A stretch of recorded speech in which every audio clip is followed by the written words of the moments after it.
Сайн байцгаана уу, шимжлэхээр уулзж байгаадаа баяртай байна. За энэ удаагийнхаа бичлэгийг өмнөх удаагийнхаа бичлэгийнхээ 2 дахь хэсэг болгоод оруулж ирж байгаа. Тэгэхээр энэ удаа ямар сэдвийн талаар ярьж байгаа вэ гэх юм бол Японы эзэн хааны ордны амьдралын талаар ерөнхийдөө ярьж байгаа шүү дээ. Тэгээд эхний удаагийнхаа дугаар дээр болохоор Японы хааны ордонд хамгийн анх удаага энгийн иргэдээс гүнж болж орж ирсэн Мичико хатны талаар ярилцсан. Харин энэ удаа болохоор тэр хоёр хайрын түүхийн эзний мань хүүхэд хамгийн ууган хүү болох одоогийн эзэн хаан Нарухито болон түүний хатан Масако самагийн талаар ярих гэж байна. Масако сангийн талаар тий. Гэхдээ ерөнхийдөө бичлэгэн дээр би жоохон Масако санг илүү голчлоод яриад явах юм болоо гэж бодож байна. Ер нь ингээд анзаараад тахаар би жоохон өөрөө эмэгтэй хүн болохоор ч тэр юм уу жоохон эмэгтэйчүүд дээрээ илүүтэй ингээд сонирхоод тэр хүнийх нь амьдралыг нь илүүтэй сэтгэл санаа энтрийг нь жоохон ажиглаад яваад идэг талтай юм бэлээ гэж харсан. Дуудахгүй юу 7 дугаар сард 7 дугаар сард хаа тийм Монголд наадмын үеэр хаан Нарухитотой хамтдаа Монголд зочлох гэж байгаа гэд тэгсэн. Тэгэхээр та хэд одоо удахгүй Монголд зочлох гэж байгаа хаан хатан хоёрын хайрын түүх амьдралынхын талаар багч ихсэн мэдээллийг энэ удаагийн бичлэгнээс олж авна гэж бодож байна. За одоо та хэдийн харж байгаа энэ Масако сама болохоор 1963 онд төрсөн. Тэгэхээр ч одоо 62 настай гэсэн үг байх нь 2 жилийн өмнө байна уу да 60 нас хүрлээгээд бас мэдээг нь харж ирснаа санаж байна. Масако самагийн эцэг Овада гэдэг хүн болохоор Японы алдартай тийм дипломатч хүн байсан. Тийм учраас Масако санг бүр баг байхаас нь ахуулаад дэлхийн маш олон орнуудаар дипломат ажлынхаа хүрээнд явж очиж амьдардаг байсан байгаа байхгүй юу. Тийм ч учраас Масако самаг 2 настай байхад нь тэдний хамгийн анх Оросын холбооны улс руу очиж амьдарч исэн учраас Оросд хөрхөн цэцэрлэгт явж исэн байдсан байлээ. Тийм зургууд нь байсан. Ингээд түүнийг 5 настай байхад нь Оросын холбооны улстай дипломатчийн альбан үргийнх нь хугацаанд дуусаад үргэлжлүүлээд Америкийн нэгдсэн улсын Нью-Йорк хотод суурьшсан байгаа.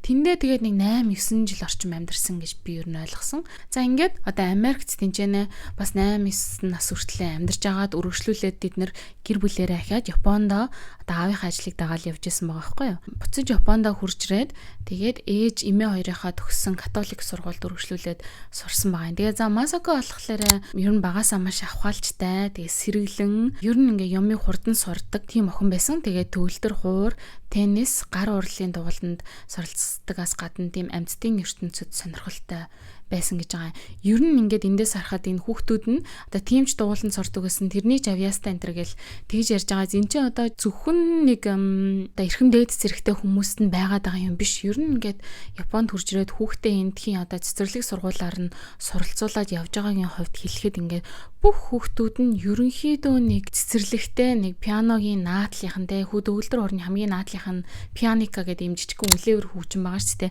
тэрүүгээр жишээ нь ядчил ингээд айхтар тийм мэдлэг аваад авахгүй ч гэсэндээ хөгжмийн тийм нэг мэдрэмжийг энэ дээр дарахаар ингэж дуурт юм тэрэн дээр дарахаар тэгж дуурт юм гэдэг юмыг ингээд мэдээд авчдаг. Хэрвээ сонирхох юм бол тэр хүүхэд үргэлжлүүлээд тэрийг суралцаад гүнзгийрүүлээд суралцаад явах боломжтой байдаг байгаа байхгүй юу. Тэгэхээр ерөнхийдөө нэг тийм жигдхэн бүгдээрээ нэг тийм мэдрэмжтэй байдаг. Тийм авиасгүй байсан ч гэсэндээ тэр мэдрэмжийг ингээд эртнээс ингээд хүүхдүүдэд өгчдөг гэдгээрээ онцлогтой. Ингээ амтны ертөнцид сонирхолтой байсан учраас ер нь багасаа би бас амтны эмч болно, амтны судлаач болно гэдэг яриаг Масако сан бас нэлээд өгдөг байсан, ярьдаг байсан гэж ярьдсан байлээ. Ингээд хэдүүлээ сайхан Японд хурж ирээд амьдарч байтал 1979 онд аавыг нь ахиад Америкийн нэгдсэн улс руу томилгоогоор ингээ явуулахаар болоод бүгдээрээ буцаад Америкийн нэгдсэн улс руу нүүсэн байгаа юм. Энэ үед аав нь болохоор Харвардын их сургууль зочин профессор гэсэн баха тий. Өргөдөж ажиллахаар болсон учраас Масако сан бас Америк их сургуулиа дүүргэх шаардлагатай болоод Харвард болон Оксфордын Баллиол коллежид суралцаад бас бакалаврынхаа зургийг хамгаалсан гэд тэгдэм байлээ. Тэгээд ер нь энэ хугацаанд чинь Масако сан чинь гэр бүлийнхэнтэйгээ буюу аав ээж доороо 2 хөрхийн ихэр дүүтэй. Тэгээд эднэртэйгээ хамтдаа олон улсуудаар явж олон улсын хүмүүстэй харилцаж ирсэн учраас хэлний хувьд англи, испани, герман, орос хэлээр чөлөөтэй ярьдаг гэж байгаа байхгүй юу. За ингээ Америкт сургуулаа төгсөөд өөрийнх нь боловсрал ингээ болоо юу гэтэл болоогүй. үе Японд хурж ирээд үргэлжлүүлээд манай хүн чинь Токиогийн их сургуульд хууль зүйн чиглэлээр суралцаж эхэлсэн байгаа юм. Тэгээд энэ шалгалтанд нь болохоор 800 хүн орж бүртгүүлснээс 28 хүн одоо тэнцсэн. Тэр 28 хүн дотор нь 2хан эмэгтэй байсан.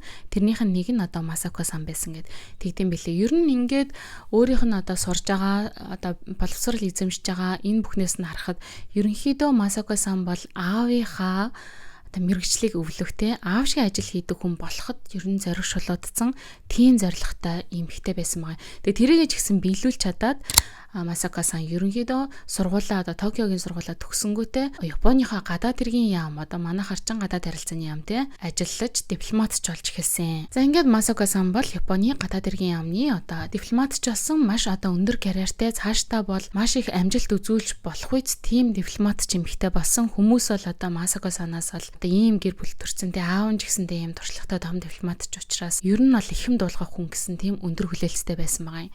Харин нөгөө талд болохоор эзэн хаан одоо угсаа залгамжлах эзэн хаан Нарухитогийн талд юу өрнжсэн бэ гэх юм бол эзэн хааны хэрэг эрхлэх газрын дарга гэдэг одоо тэр чи юу гэж хэлээд байгаа лээ Imperial Household Agency гэж байгаа. Энэ болохоор одоо эзэн хааны ордонд өрнөж байгаа бүх зүйлсийг одоо зохион байгуулдаг. Бүх одоо дэг жаыг ёс журмын бүх юмнуудыг нь зохицуулдаг одоо тэр том байгуулган гэсэн үг байхгүй эзэн хааны ордны тэр байгуулгын дарга болох Fujimori Seichi гэдэг хүн байсан.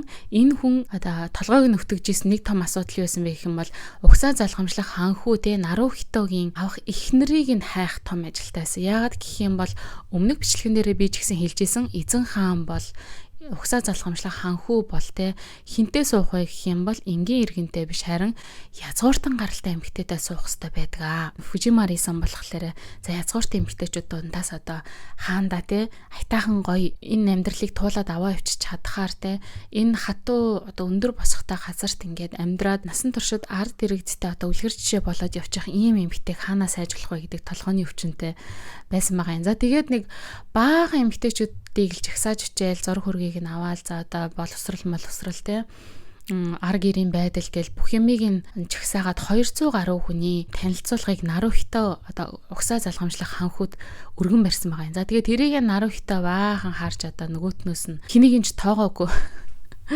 Fujimori сан ч одоо за одоо яана гэ бэж яхад нь нэг охин нүдэнд нь өртсөн.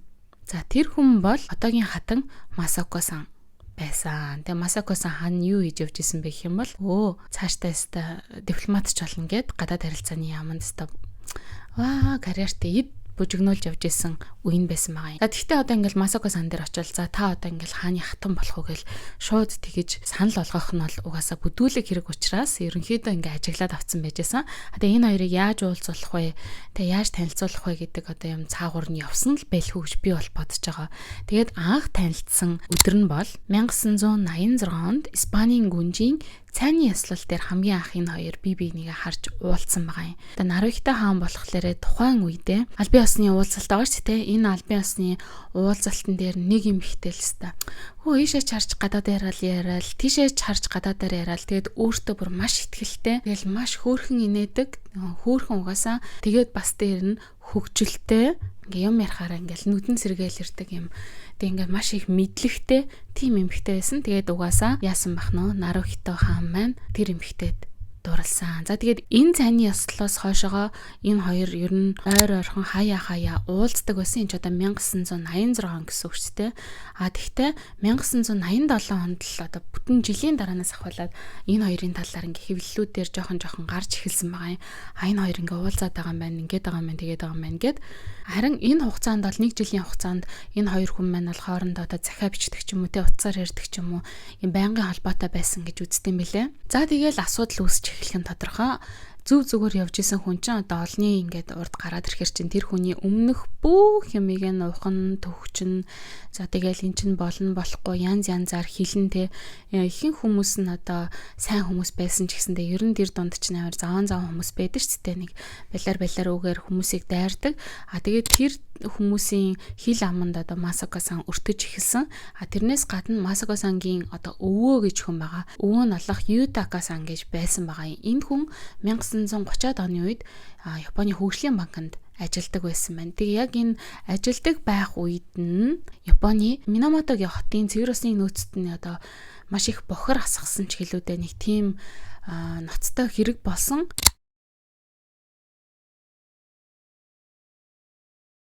За тэр нэг бохрыг асгацсан гэдэг Чиссо гэдэг нэг корпорац байгаа. Тэр корпорацийнх нь одоо янз янзын одоо асуудлууд, санхүүгийнх нь тэр нэг леврүүд ч үлээ тэднүүсийг нь жоохон хаацайлахад одоо эдний өвөө гар бие оролцсон гэдэг тийм нэг одоо хэрэг гарч ирээд ийм одоо леврчин хүний хүүхэд бол эзэн хааны гэр бүлд бол тэнцэхгүй гэдэг тиймэрхүү ярианууд гарч ирсэн. Гэхдээ бол яг үнэндээ эсрэгээр харин Минаматагийн хохирогч болсон хүмүүстэй те хилэлцээр хийхтэн тусалсан гэдэг нөгөө талынх нь бас өнцөг байт юм байлаа. За тэгээд иймэрхүү байдлаар ингээл янз янзын ямыг нь ухаж түнхсэн юмуд маш их гарч ирсэн.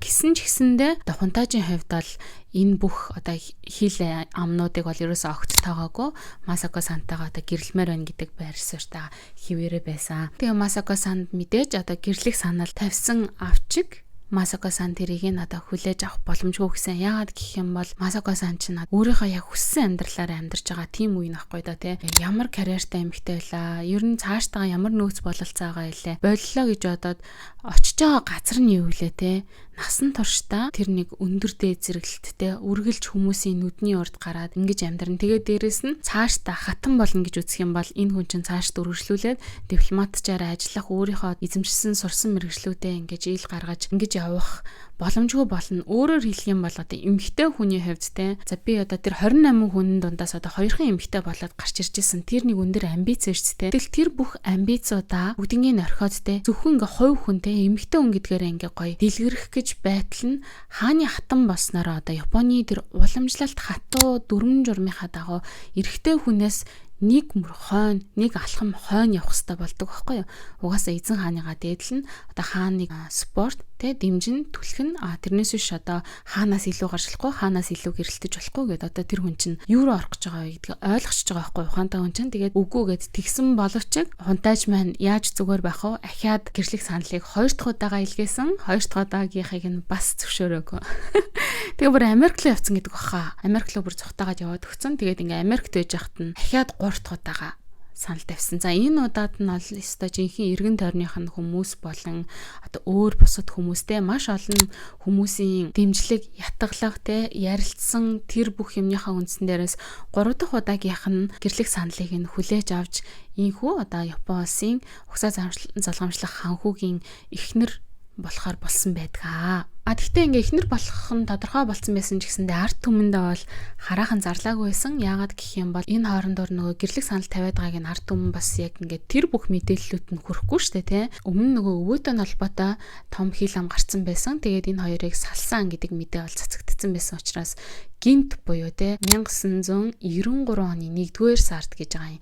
Хааны ордноос за энэ хоёр хүн ингээ сүү тавилаа гэдгийг ингээ зарлсан чинь арт түмэн бүр шоконд орсон гэж байгаа. Энэ хоёр чинь салчааг байсан мó? Үеийн асуудал толгарч байсан гэд. Тэгтэл одоо энэ хоёр маань цаагаараа ингээ 2-3 удаа бие бинийгээ гууж муугаад буцаж муцаад ингээ өө юм болцсон байсан байгаа байхгүй. Оромо юм бас болоод байна шүү дээ. Одоо Масако саныг зөвшөөрүүлэхийн тулд мэдээж хунтааж бол итгэлийн төрүүлэх хэрэгтэй болно шүү дээ. Ямар газар өөрөө ингээд хайр гэж жагаад авчирж байгаа хэлээ тэ тэр хүн чинь өөрөө ямар эмхтэйгийн ямар амьдралыг золиосолж энэ хааны ордонд авчрах гээд байгаа вэ гэдгийг мэдээж бас мэдж байгаа учраас амлалт тавьсан. Тэр амлалтан дээр ингэж хэлсэн гэж байгаа. Энэ үг нь бүр ингээд одоо халдартай байдаг. 私に対して皇室に入られるということにはいろいろな不安や心配がおありでしょうけれども、雅子さんのことは僕が一生全力でお守りしますから。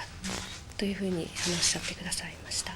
гэрлэх болсон тухайга зарласан хэвлэлийн хурлынхаа үеэр одоо Масако сан хэлж байгаа байхгүй юу? Хунтааж одоо надад ингэж хэлсэн учраас зөвшөөрсөн түнд одоо итгэсэн гэж ингээ хэлдэг. Тэгээ энэ хэвлэлийн хурлаас ахвалал ерөнхийдөө Масако сангийн амьдрал ер нь ямар замаар явж байгаа вэ гэдгийг ингээ харагдаж эхэлсэн гэдэг. Яагаад гэх юм бол энэ хэвлэлийн хурал дээр Масако сан Нарухито хунтаажаас 20 секундээр илүү ярьсан. Тэгтэл хунтаажаас хаанаас те хунтаажаас илүү удаан хугацаанд ингэж ярьж өөрийгөө илүү их тодруулчихлаа. Ийм юм бол байж болохгүй гэдэг жишээ нь хамгийн наазахынх нь ингээл шаардлага одоо энэ ч дарамт ч гэх юм уу хитрхийн уламжлалт үзэгдэл гэх ч юм уу те эн чинь ингээ эмэгтэй хүн эрэгтэй хүнээс одоо удаан хугацаагаар ярьж болохгүй гэдэг юм явж штэ. Гэтэл нөгөө хүн чинь бол эсрэгээр эрэгтэй эмэгтэй хамаагүй би зүгээр ингээл эмэгтэй байна уу эрэгтэй байна уу зүгээр одоо хүнээрээ ингээд амьдрна гэдэг маш эрхчлөөтэй тийм өөрийнхоороо гэрэлтэж явж исэн эмэгтэй штэ те. Тэгтэл ингээ шууд эмэгтэй хүн болж төрснийх нь төлөө 20 секунд ингээ илүү ярьсан гэдгийнхаа төлөө шууд ингээ бүлийдүүлээд одоо олон нийтийн шүүмжлэлийг хүртэж эхэлсэн байгаа байхгүй юу. За ингээл ерөнхийдөө драма эхлэндээ. За үргэлжлүүлээд хэдүүлээ одоо гэрлэлтийн талаар ярилцъя гэж бодож байна. 1993 оны 6 дугаар сарын 9-нд энэ хоёр маань гэрлэж хурмаа хийсэн. Мэдээж хааны ухсааны хүмүүсийн хурим бол маш гоё болж байгаа нь ойлгомжтой. Хурмын өдрөө бол энэ хоёрын хэд хэдэн төрлийн хувцас өмссөн байдаг. Эндээс нь та хэдэд сонирхуулах юм бол хамгийн ихнийх нь одоо ёслол дээр нь Масако-сан Японы уламжлалт хувцас болох Юни Хитоэ гэд би өмнөх бичлэгэн дээр нэг хальт дурдчихсан. 12 давхарт торгоор хийсэн ийм одоо бүр одоо үндэсний нилээн эрт үеийн уламжлалт хувцсыг одоо гэрлэх ёслолтоо өмссөн байдаг. Нарухито хаан болохоор ийм шинто хувцас өмсөд оролцож байгаамаа. За тэгээд үргэлжлүүлээд одоо бас л хэдэн мянган хүн цуглдсан байсан. Одоо талбайгаар нөгөө гоё хурмынхаа хувцастайгаа хараадаар гоё машинтайгаа явнаа. За ингээд хурим дууссаны дараанаас ахуулаад одоо ордны амьдрал эхэлдгийг та хэд мэдж байгаа ах. Ордны амьдрал донд ороод 1993 онд гэрэлсэн гэдэг чинь 1999 онд буюу тэг гэрэлснээс хойшоогоо 6 жилийн дараа Масако гүнж маань би давхар болсон. Тэгээд мэдээж энэ 6 жилийн хугацаанд Японы арт түмний зүгээс угсаа залгамжлах хунтайж болон одоо гүнж хоёроос бол хүүхэд хүлээж байгаа нь тодорхой. Хүүхэд дундаа угсаа залгамжлах хунтайжийг ахаад цаашаага залгамжлах ахаад нэг хүү хүлээж исэн гэдг нь мэдээж тодорхой. Тэгээд тийм дарамт бол бас нэлээд байсан. Дээрээс нь Масако-сан одоо хитрхи их одоо эгото гэдэг ч юм уу те хитрхи ийм байна, тийм байна гэдэг дарамтууд мэдээж нэлээд явж исэн. Ингэж явж байгаад 1999 онд Масако-сан маань нөгөө тээжсэн хүүхдээ алддаг. Амар өрдөлтэй. Угаасаа хевлээд боожж исэн тийм өндөр хүлээлттэй байсан хүүхдээ алдгаар чинь те эмэгтэй хүн ер нь ямар байх вэ? Сэтгэл зүйн хувьд ямар байх вэ гэдг нь ойлгомжтой. Ингээд ерөнхийдөө өөрийнхөө одоо карьерийг эд босгоод явж исэн үеэсээ гинт одоо өөрийгөө орхиод оронд нь ингээд бүхэл бүтэн ийм том газрын нэг хэсэг болоод эдис болоод юу ч биш юм шиг нэг сонин тийм хитрхийн нэр хүндтэй ч юм шиг эсвэл бүр хинж биш юм шиг тийм нэг юм донд өөрийгөө алдаад ороод ирцэн. Тэгээд дээрэс нь баахан хүмүүс ингээ хүлээлтэн донд тэр хүмүүсийн үүрэг даалгавраар ч юм шиг амьдрах хэвээр болчоод байдаг. Ингээд арай хийж нэг юм жирэмсэн болсон ч тэр хүүхдээ алдчихдаг. Ингээл нэг жоохон юмнууд нэмэгдээл яваад байгаа байхгүй. Ингэж явж байгаад 2001 онд ашгүй ахиж одоо би давхар болоод тэр хүүхдээ харин 9 минут одоо үлгэдэж авсан байдгаа. Энэ нь гэхдээ одоо Япончуудын хүлээж исэн хүлээлтээр биш охин мэндэлсэн байдаг. Охин мэдлэнгүүт нөгөө нэг Японы хідэн хит нэг уламжлал барьдаг хүмүүс чинь юу вэ? Хүү төрүүлж чадахгүй матахгүй хүүхэд төрүүлж чадахгүй матахгүй гэл муухагаар хэлдэг хүмүүс зөндөө байгаа гэд хэлсэн шүү дээ.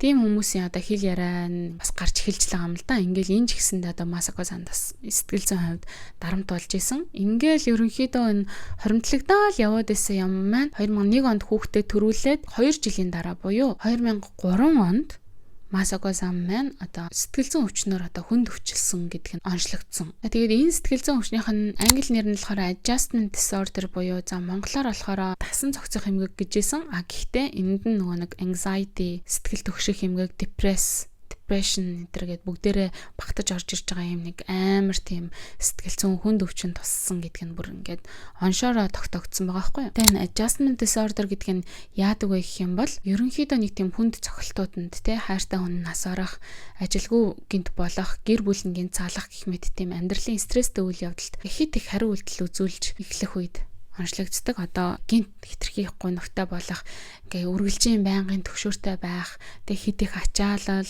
тэгэл юмнуудад хитрхи амар сэтгэл хөдлөлтөй хариу үйлдэл үзүүлэх гэх мэт тиймэрхүү байдлаар илэрдэг. Тэгээд дээрэс нөгөө хүүхдээ алдчихж байгаа. Хүүхдээ алдна гэдэг чинь одоо нөгөө гормоны хувьд ч гэсэндээ ямар байх вэ те. Тэр нь ингээ нэг их сайн мэдэж 2 жилийн дотор эмчлэгдэн гэж байхгүй штэ. Тэгээд нэг хэмжлэгтэйгөө байж хат дахиад 2 жилийн дараа хүүхэд төрүүлээ дахиад postpartum depression буюу одоо төрсний дараах сэтгэл готрол гэж юм байгаа шүү дээ. Тэгээд тэр бүх юмнууд чинь ингээ яваад хар чинь ингээ яаж зүгээр ах вэ би бүр одоо бодоод байгаа байхгүй хөрхийн амтныг. Энэ бүх одоо сэтгэлийн өвчнөөсөө болоод Масако сан бол олон нийтийн өмнө гарахаасаа ер нь бол ингээ татгалцсан. Маш олон жил яг ингээ гэртээ олон хүмүүсийн нүдний урд гарахгүйгээр ингэж амьдардаг болсон байгаа юм. Олон нийтийн ажлуудад буюу одоо дипломат уулзалтуудад бол Нарухито хаан ганцаараа ингэж явдаг болоод маш удсан. Энэ үед нь одоо тухайн үеийн Голландийн хатан хаан Beatrix бас юм сэтгэл зүйн хувьд нэлээд дэмжлэг үзүүлжсэн гэж ярьдсан байлээ. Яагаад гэх юм бол өөрийнх нь одоо нөхөр нь гэсэн баха бас яг юм сэтгэл зүйн тийм сэтгэлийн өвчнөр өвдөжсэн учраас Масако саныг маш сайн ойлгоод олонний өмнө гараагүй 11 жил бараг болсон гэдэг баг шүү. Энийн өмнөх одоо хатан Мичико сан ч болохоор 7 сар дуу хоолойгоо алдчихсан гэсэн шүү дээ. Харин одоо Масако сан ч болохоор 11 жил олонний өмнө гарч ирэх байгаа байхгүй тий. Уулзалт бүх юмд ер нь оролцдоггүй байсан. Уулзалтаас гадна одоо хатан хүний хийх ёстой одоо гүнж хүмүүсийн хийх ёстой зүйлс гэж байгаа шүү дээ. Тэр гүнж нарын одоо хийдэг тэр үүрэг хариуцлага юмнуудыг ч гэсэндээ одоо өвчнөд гэдэг онцлог шалтгаанаар алгасч явдаг байсан байгаа юм. Тэгээ Голландийн хатан хаан яасан бэ гэх юм бол өөрийнхөө ордонд байрладаг хувийн эдлэндээ 2-7 хоног хурж ирж амраач гэж өрсөн байдаг. Тэр үеэр нь бас нэг том үйл явдал болсон байт юм аа. Тэр үеэр Масако сан ингээ урилга явуулсан чинь Масако сан мэдээж одоо тийм олон нийтийн үйл ажиллагаанд оролцох боломжгүй гэдэг ингээ хариу өгч явуулсан ч гэсэндээ хатан хааны зүгээс бүр яг Масако сантай шууд одоо бүр шууд ярилцсан гэж аахгүй уцаар ингээд үнэхээр хурж ирээчээ гэж урьж гинэ гэж урьсан учраас тийшээгээ ингэж явж очсон гэдэг. Гэхдээ ер нь бол тэрнээс өмнө ч гэсэн юм маш сайхан харилцаатай одоо баг найзууд шиг тийм харилцаатай байсан гэдэг. Тэгээд олон жил нөгөө олонний өмнө гараагүй байсан Масако сан чинь гинт нөгөө Голландд очоод тэр том арга хэмжээнд нь хаантайгаа хамтдаа үзэгдээ. Тэгээд тэнд очоод амраад ирдэг. Тэгэж дебют хийсэн гэж бас үздэг буцаж ирэхдээ биюгээ хийсэн гэдэг. Гэхдээ Голландаас буцаж хурж ирэж гисэндээ сэтгэл санааны байдал тэгэл шууд гинт өөрчлөгдөөл ингээ гараад ирнэ гэж байхгүй шүү дээ. Ахиад бас нэг хэсэг хугацаанд би ингээд өөртөө маш их ажиллаж байгаа удахгүй ингээ таандарт гарч та бүхнийхээ итгэлийг одоо ингэж буцааж авах болноо энэ төр гэж бас хэлдэг. Тэгээ энэ өвчнийхэн долоор Токиогийн Риккёгийн их сургуулийн профессор сэтгэл мэдрэлийн эмч Рика Каяма хэлдэг. Хааны хатан болно гэдэг нь гаднаа сайхан уцслах хэрэгтэй. Дээрэс нь гэрэлснийхаа дараа хүүхэд төрүүлэх зорилготой тийм эмэгтэй болно гэдэг чинь бас амар хэцүү. Гаднаасаа ч ихсэн дотроосоо ч ихсэн яг өөрийнхоороо байх боломж байхгүй болчихдог учраас хэцүү. Тэг хүмүүс тэр хүнээс одоо чиний амьдрал ямар байна? Чи сайн уу гэхээсээ илүү чи сайн ээж үү? Чи хадам ээжтэйгээ сайн харилцаатай юу? Чи нөхрөө сайн авч явдаг уу? Нөхрөө ер нь хэр дэмжиж байгаа вэ? Тэр одоо ордны тэр олон ажлуудыг чи алгасахгүй хийж чадж байгаа юу? Төгс хийж чадж байгаа юу? Гэх мэтээр одоо тэр хүнд өөрт нь биш тэр хүний одоо юу хийж чадж байгаа, юу хийж чадахгүй байгаа вэ гэдэг дээр нь ингэж анхаарал хандуулдаг. Учираас ерөнхийдөө энэ өвчнөд бас өртөх нэг шалтгаан болсон гэж хэлж байгаа юм л да. Угаасаа Масако саны чинь одоо тэртээ тэргүй нийгэм дээр одоо хүүхэд төрүүлдэггүй юм ихтэй гэж нэг хэсэг ингээ 6 жил нөгөө хүүхэд гаргаагүй байхад тэгсэн. Арай ажны хүүхэд болоод алдсан чинь хүүхэд төрүүлж чаддаггүй юм ихтэй гэсэн. Хүүхэд арай ажныг юм ахиж нөгөөтг чинь ингээ хамаг биеэ ингэж те уран байж ингээ ахаад нэг хүүхэд төрүүлсэн чинь чи хүү төрүүлж чаддаггүй юм ихтэй гэж те бүр ингээ насаар нь тэр хүний чинь бүр ийм болгочихж байгаа байхгүй. Тэгэл тэр чинь одоо өдөр болгон сар болгон ингээ сонин дээр бичгтэл өөрийнхөө нүүр царайг тийм бичгтээ харахаар чинь ямар сайн байв гэж те. Би бүр тэр сэтгэл готролын талаар арай их яриад ах шиг байна те. Ер нь тэгээд энэ хааны ордон дах эмэгтэйчүүдийн сэтгэл зүйн асуудал ер нь маш хүнд байд юм байлээ. Би одоо энэ удаагийнхаа бичлэгийг энэ хоёроор хийчээд ерөнхийдөө энэ хааны ордонд амьдарч байгаа гэр бүлүүдийг нь баг багаар танилцуулах маягаар явж байгаад дараа нь ерөнхий нэг иймэрхүү юмнуудыг нь яриа гэж бодоод байгаа байхгүй юу. За ингээд одоо сэтгэл готрлаа бүрэн яг эмчилгээ хийгдэггүй ч гэсэндээ Масако сан болохоор 2018 оноос ахуулаад ерөнхийдөө олонний өмнө өөрөө инээмсэглээд яг өөрийнхөө хүссэн учраас гарч ирж одоо мэдлэгээ дэвшүүлээд энээс хойш би одоо өөрийнхөө өргөт ажлуудыг хариуцлагатайгаар ингээ хийгээд явхад бэлэн байна. Ингээд намайг одоо өдийг хүртэл харж дэмжиж те үнэхээр сэтгэл санаа минь ийм хэцүү байгаа үед ойлгож өршөөж хайрлсан та нартаа баярлалаа гэд ингээд олонний өмнө гарч ирдгээ. Энэ бол 2018 он. Энэний дараа жил буюу 2019 онд түүний нөхөр одоогийн хаан Нарухито өмнөх хаан Акихитогоос хаан ширээгээ одоо албан ёсоор залгамжилж авч Масако-сан маань хатан болдог байгаа.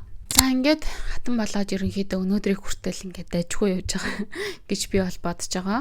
Гэхдээ Масако-сантай холбоотой бас одоо сөрөг хүмүүс гэж байгаа гэсэн ч тийм тэр хүмүүс одоо юу гэж хэлдэг вэ гэх юм бол ер нь энэ Японы одоо хааны ордонд байгаа хүмүүстэй ялангуяа эмэгтэйчүүд нь Японы татвар төлөгчдийн мөнгөөр буюу одоо жирийн энэ ажил хийж амьдарч байгаа те арай иш нэг юм татвараа төлж амьдарч байгаа энэ хүмүүсийн мөнгөөр те маш тансаг амьдарч байгаа хүмүүс штэ сарын хэдэн саяын цалин авдаг гэлээ эднэр чинь 1.4 сая $. Цалинтай байсан гэж байгаа байхгүй юу. Тэгэхээр ч хөл өмссөн байгаа хувцас хуунаар зүүсэн байгаа титэм зүүсэн байгаа зүүнний зүйлт эмэгтэй accessories center чинь бол ингээд бүр үнэхээр дэндэтсэн тансаг юмнууд байгаа штэ. Тэгтэл энийг нь угаасаа энэ хааны ордныхан чинь татвар төлөгчтэй мөнгөөр амьдардаг.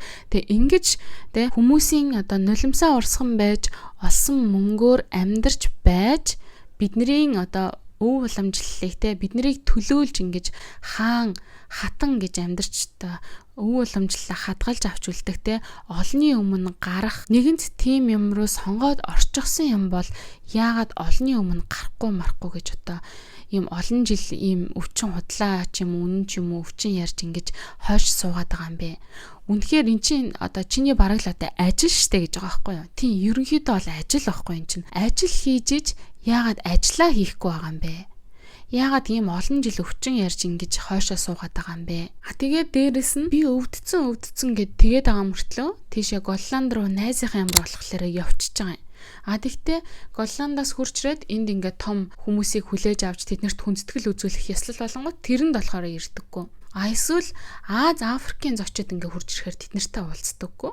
Оронд нь Европын орнуудын зочид ирэнгүүт тэд нартай уулздаг, айр сүнгөөр ялгуурладаг. Тэгээ 2011 онд энд чинь нөгөө маш том газар хөдлөлт болсон те. Энэ газар хөдлөлтийн үеэр чинь энэ Японы эзэн хааны ордонд амьдарч байгаа тэр бүх эрхэм дээд гаралтай хүмүүс чинь тэнд очиж нөгөө хүндэтгэл үзүүлээд хүмүүстэй уулзаж муулзаад байдалтай ингээд танилцаад ингээд явж байгаа шүү дээ те. Тэрэн дээр одоо Масако-сан нэг жишээ нь очиж ганцхан цаг болчоо буцсан гэдэг жбайгаа байхгүй юу 2011 онд. Тэгтэл бүр гадаадаас хүртэл хүмүүс хурж ирээд тэнд ингээд хүмүүс туслаад өдөржингөө хэдэн өдрөөр ингээд хамтдаа байжсэн штэ. Тэгтэл Масако-сан болохоор ажиллаа хийхгүй. Би өвчтөйг ингээд буцаа явцсан гэх мэтэр ингээд шүүмжилж байсан. Тэгээ ингээд өвчин тусшингуудаа тэрэнд нь хааны ордон буруутай те. Өөрөө бол ямарч буруугүй. Хааны ордон буруутай. Ард иргэд буруутай те намайг одоо шүүмжилж ийсэн надаас их юм хүлээж ийсэн ард иргэд буруутай би бол ямарч буруугүй гэж өөрийнхөө өвчин төртөл өөр хүмүүсийг бусад юмнуудыг ингэж татаж оролцуулж байгаа.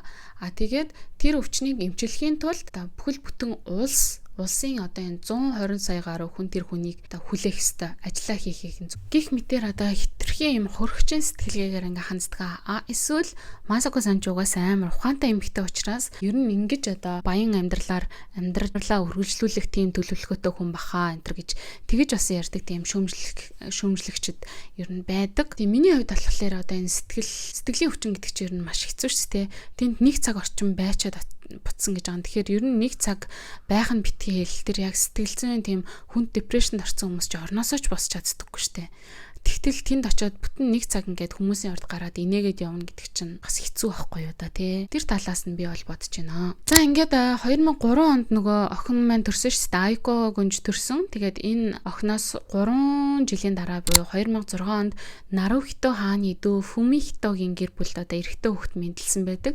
Тэгээд тэр эрэгтэй хүүхэд бол одоо Нарухито хааны дараа ерөнхийдөө угсаа залгамжлах болов гэсэн хүлээлттэй байгаа. Гэхдээ одоо тэр хүүг одоогийн хааны одоо энэ охин гэж байгаа Айко гүнжтэй. Айко гүнжтэй ерөнхийдөө харьцуулаа. За боловсролын хувьд те биеэ авч явж байгаа байдлын хувьд яг үнэнч сэтгэлийн хувьд арт түмэндээ хэрхэн хайрлагдж байгаагийнх нь хувьд бол баг Айко гүнж илүү байгаа. Нөгөө хүү болохоор бас ганц нэг асуудлууд гаргаж ирсэн учраас ер нь Японы түүхэнд чинь одоо хатан хаантай байсан тохиолдол байгаа. Тэгвэл одоо цаашаад энэ ер нь Айко энэ гүнж чинь бол бүр үнэхээр амар хөөрхөн үнэхээр ингээ хүний хайрыг татдаг Японы арт түмэнд хайрлагдсан гүнж байхгүй юу. Тэгэхээр цаашаад энэ Айко гүнжийг хатан хаан болох болов эсвэл нөгөө нэг хүүг тэ цаашид хаан болох болов гэсэн одоо юм яриа ингээд бас хөрхөн ингээд явдаг. Хэрвээ нөгөө хүү болохоор хаан болох юм бол 1780 оноос хойшоо анх удаа ааваас хүүд одоо хаан ширээ өвлөгдөх биш, хүүгээс өөр хүнд одоо хаан ширээгээ өвлүүлж байгаа анхны тохиолдол болох юм гинэ. За тэгэхээр хаан ширээг хэн авах вэ гэдэг ийм яриа чинь ордны гадна төдийгүй ордон дотор ч гэсэндээ юм бяцхан юмнууд ингээд явж байгаа гэж тараач тэ. Мэдээж одоо Масако хатны хувьд ч гэсэн охиноо юмыг яш мэдхүүгээл бүр маш дээд зэрэглэлээр ингээд бэлтэж байгаагийн хувьд бол мэдээж ойлгомжтой болоо гэж бодож байна. Тэгтээ үгүй ч гэж магадгүй те ийм хүнд амьдралаар амьдруулж ахаар гэж бас бодож иж магадгүй юм байна. Тэгтээ ямар ч лсэн ингээд нэг цаана бол ингээд ордон дотор янз янзын одоо хоорондох өрсөлдөөн, тэмцэлтээнүүд бол байдаг гэж үздэг. Тэрний нэг жишээ нь бол одоо энэ Масако хатан болон Нарухитогийн дүү одоо Фумихитогийн эхнэр Кико гэдэг эмэгтэй байгаа. Энэ хоёрын дунд юм нэг баг юмнууд жишээ нь явдаг гэж би сонсч ийсэн. Тэгтээ энэ бол зөвхөн одоо rumor те цуурхал цуурхалахгүй. Жишээлх юм бол одоо Акихито хааны бие нүгдсэн байж хат нь Кико гүнжийг одоо хүүн дараачийн одоо хаан болох магадлалтай хүн учраас тал засахын тулд те төрүүлж очиод одоо бараалгах гэсэн чинь Масако гүнж болохоор эрэмб дэсийнхаа хувьд бол би төрүүлж очих хэвээр бидтэй гэж тэр Кико гүнжийг одоо хэлэх үггүй болгож исэн энтер гэд нэг жоохон тиймэрхүү юмнууд ингээ болдог гэж сонсчихсан. Харин нөгөө Мичико гэд гүнж ааш тэр хоёрын хоёлынгийнх нь одоо хадам ээж нь гэсэн.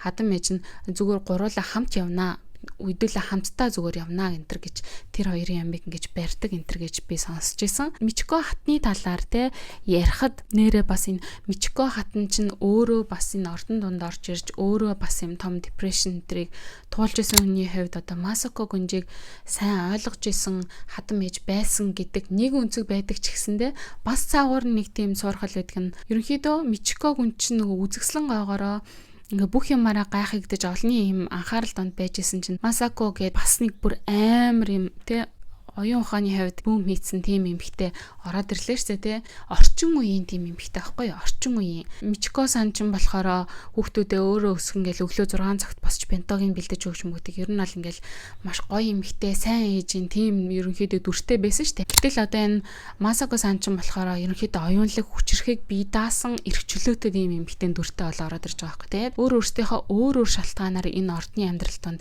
дасан зохицох гэж янз янзын хэцүү зүйлсийг туулж тэгтээ тэр бүх гоё юмнуудыг энэ жоох ингээд өөр дээр анхаарлыг нь аваад ирэнгүүт нь Мичико сан тэр донд жоох ингээд хор найруулж исэн энэ гэдэг тийм яриа байдаг юм байлээ. Тэгээд дээрэс нь миний өмнөх бичлэгтэр нэлцээсэн тэр Мичико сан Япончууд дундаа нэр хүнд муутай дургу байдаг штэ энэ гэдэг хэлсэн байсан. Тэгэл яах вэ те? Ер нь нэр хүнд сайтай тийм хүн гэж ер нь байд юм уу те?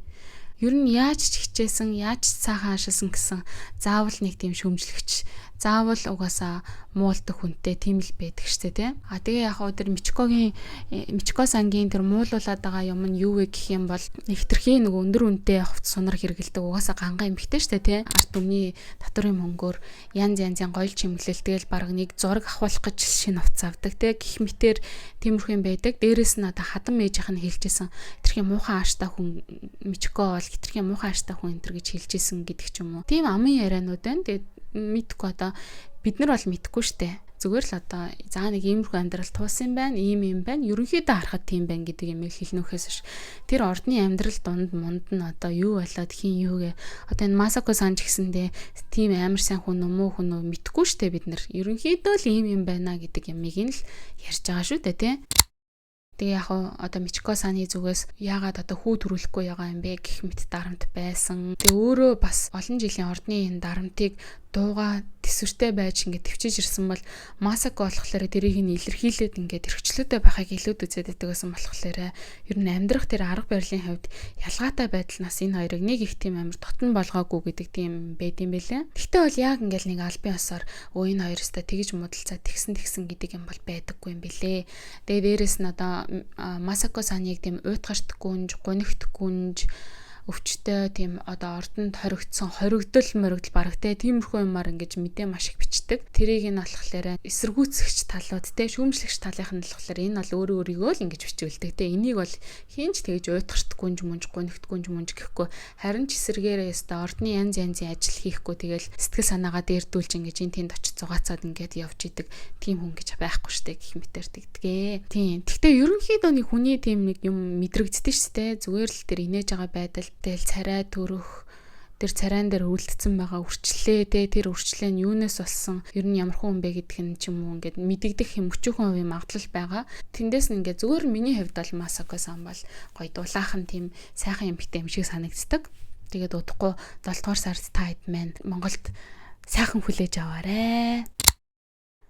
Масако хатны талаар нэмэлт ганц нэг мэдээлэл өгөхөд өмнө нь өөрөө дипломат ч эмэгтэйсэн болохоор одоо юм олон улсын шин чанартай уулзалтууд те төрийн томчуудтай ингээ уулзахад нүүр тахалдаг бас нэг хүн гэд тэгж байгаа байхгүй юу. Тэр утгаараа Япон эмэгтэйчүүдийн талаар ойлголтыг дэлхийд дахинд одоо сайн сайхнаар нэмж чадж байгаа гэдэг одоо маш том одоо магтаалыг хүртдэг. Тийм байгаа. Жишээлх юм бол 2019 онд Трамптай уулзах үед шууд нүдрөө нь хараад шууд харилцаа үүсгээд эмчлөөтэй ярьжсэн тэр битгийл одоо герман хэл дээр энэ хоёр ойлголцоод ингээ бие биендээ амар сайн байсан энэ гэх мэт тиймэрхүү юмнууд байгаа. Тэрийг нь Америкийн сонингууд дээр Японы хатан бол ийм мундаг хүн юм байна гэж бичижсэн учраас тэрэнд бас Японы ард түмэн маш их баярлалтай байлээ. За мөн дээрэс нь жижиг үйлдэлүүд дээр нь ер нь ямар тийм гайхалтай анзаарахтай хүн бэ гэдгийг харагддаг гэдэг. Жишээлх юм бол машин цуугаад ингээ явахдаа одоо хааны нүрийг тагалчих вэ гэд дандаа зүүн гараараа хүмүүс рүү далдаг. Машинд суугаагүй үедээ болохоор зүгээр энгийн баруун гараараа далдаг гэх мэтэр те. За мөн ханхүүгч гэсэндээ өмнө нь ингээд олонний өмнө гарахтаа ерөөсөө огт инээдэггүй байсан бол яг Масако-сантай гэрлээд хамгийн анхныхаа тэр одоо хэвлэлийн хурлыг хийхээс ахуулаад хамгийн анх удаа хүмүүсийн урд ингээд инээмсэглсэн төрхөө харуулж исэн гэх мэтэр тиймэрхүү бас жигжүүгүүд байд юм байлээ. За ингээд энэ удаагийнхаа дугаарыг энэ түрээд өндөрлөж байна. Ойрдоо нөгөө манай хоёр хүүхэд жоохон өвдсөн байсан учраас өвдсөн одоо ч гэсэндээ зэгтээ яг сайн идэгрээгүй.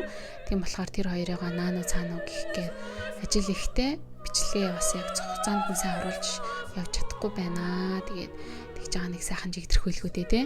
За ингээд итгэлээ дараагийн дугаараараа эргүүлцлаа. Түр баяр таа.